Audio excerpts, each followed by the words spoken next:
Hello दोस्तों, नमस्कार। स्वागत है आपका एक बार फिर से आपके अपने यूट्यूब चैनल क्रिक माइनो पर। दोस्तों, आज अगर आपने भारत और न्यूजीलैंड का वो आखिरी ओडीआई मुकाबला देखा होगा तो आप लोगों को मज़ा भी आया होगा और जो दर्द आप इसे महसूस कर रहे होंगे वो मैं भी महसूस कर रहा हूँ। दोस्तों, इस मैच में जहाँ एक तरफ डेरिल मिचेल और ग्लेन फिलिप्स की आतिशी पारी देखने को मिली, तो वहीं दूसरी तरफ हर बार की तरफ पूरा जो मैच का जिताने की जो जिम्मेदारी थी वो पूरा फिर से विराट कोहली के कंधों पर आया था। और विराट कोहली ने एक बार फिर दिखाया कि बड़े मैच के लिए उन्हें क्यों जाना जाता है। उन्होंने बहुत ही सूझबूझ के साथ बल्लेबाजी की और मैच को काफ़ी करीब तक ले गए। अगर वो अंत तक टिके रहते तो शायद जो परिणाम हमें देखने को मिला उसका विपरीत हमें देखने को मिलता। इस तरह से भारत टेस्ट मैच सीरीज के बाद एक बार फिर न्यूजीलैंड के हाथों ओडीआई सीरीज भी गंवा दी है। दोस्तों, ये मुकाबला बहुत ही ज़बरदस्त खेला गया, जहां दोनों ही टीमों ने ज़बरदस्त फाइट की, लेकिन इस मैच में एक खिलाड़ी पर विशेष ध्यान गया होगा। उस खिलाड़ी का नाम है भारत का एक उभरता हुआ स्टार खिलाड़ी हर्षित राणा का, जिन्हें गेंदबाजी के लिए तो सभी जानते हैं, लेकिन आज के मैच में उन्होंने अपने बल्लेबाजी से दिखा दिया कि आने वाले फ्यूचर के वो एक बड़े स्टार हैं। तो दोस्तों, भारत और न्यूजीलैंड के बीच जो मैच खेला गया वो आखिरी मुकाबला था, फाइनल जैसे समझ सकते हैं आप। और इस मैच में टीम इंडिया को हार का सामना करना पड़ा। इसी के साथ भारत यह वनडे सीरीज भी जीतने में नाकाम रही। इस निर्णायक मुकाबले में न्यूजीलैंड ने पहले बल्लेबाजी करते हुए भारत के सामने एक बड़ा और चुनौतीपूर्ण स्कोर खड़ा किया।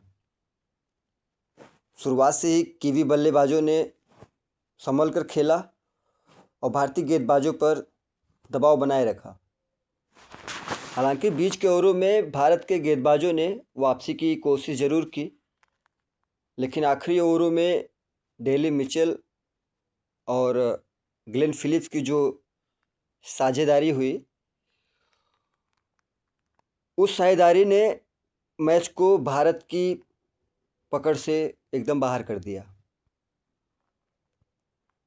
और वो जो इतनी बड़ी साझेदारी हुई, उसकी वजह से 338 रन का जो पहाड़ जैसा लक्ष्य मिला भारत को, शायद भारत के जो टॉप ऑर्डर थी उसे देखकर ही उनका जो मनोबल था वो टूट गया था। आइए नज़र डालते हैं भारत का क्या रहा लक्ष्य का पीछा करता हुआ प्रदर्शन। दोस्तों, बड़े लक्ष्य का पीछा करते हुए भारतीय टीम को एक मजबूत और बड़ी साझेदारी की ज़रूरत थी, लेकिन हर बार की तरफ इस बार भी शुरुआती झटकों ने टीम इंडिया पर दबाव बढ़ा दिया।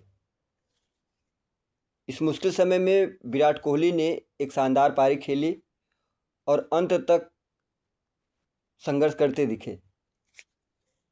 उन्होंने अनुभव के साथ बल्लेबाजी की और रन बनाते रहे, लेकिन दूसरे छोर से उन्हें किसी भी अन्य खिलाड़ी की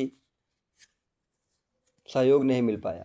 हालांकि बीच में हर्षित राणा ने एक गजब की पारी खेली। उन्होंने अपने करियर का पहला हाफ सेंचुरी भी जोड़ा। उसमें ऐसा लग रहा था कि ये मैच भारत के हाथों में आ रहा है, लेकिन जैसे ही हर्षित राणा का वो विकेट वहाँ से गिरा, उसके बाद मैच का जो मोमेंट था वो पूरी तरह से बदल गया। उसके बाद अगली ही गेंद पर मोहम्मद सिराज पीछे कैच आउट हो गए, तो वहाँ से तो आप सब और हम सब एकदम समझ ही लिए थे कि मैच अब ख़त्म ही हो गया है।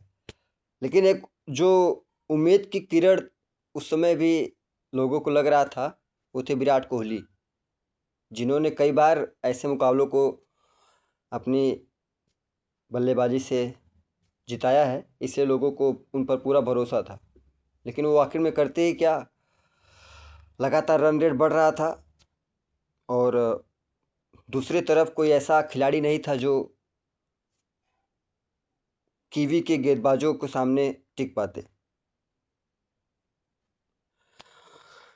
लेकिन क्या करें, विराट कोहली भी आखिर में रन रेट को कम करने के चक्कर में अपना विकेट गंवा दिए, और जब उनका विकेट गिरा तो पूरा जैसे अंधेरा सा हो जाता है, इंडिया में वैसा ही हो गया। हम सब एकदम दंग रह गए और अपना मोबाइल वोबाइल बंद करके ख़त्म कर लिए। बाद में पता चला किसी से मुझे कि अगले जो बैट्समैन है एक बेहतरीन का चौका मारा, तो कुछ उम्मीद जगी, लेकिन वो भरोसा जो होता है कि हाँ मैच निकल जाएगा, वो अगले ही गेंद पर ख़त्म हो गया। इस तरह इंडिया एक बार फिर से मैच हार गई, और इसका जो नतीजा निकला, न्यूजीलैंड ने इस मुकाबले को जीत लिया और इसके साथ ही ये जो सीरीज़ था उसको भी अपने नाम कर लिया। यह जीत न्यूजीलैंड के लिए खास रही, क्योंकि उन्होंने दबाव के मुकाबले में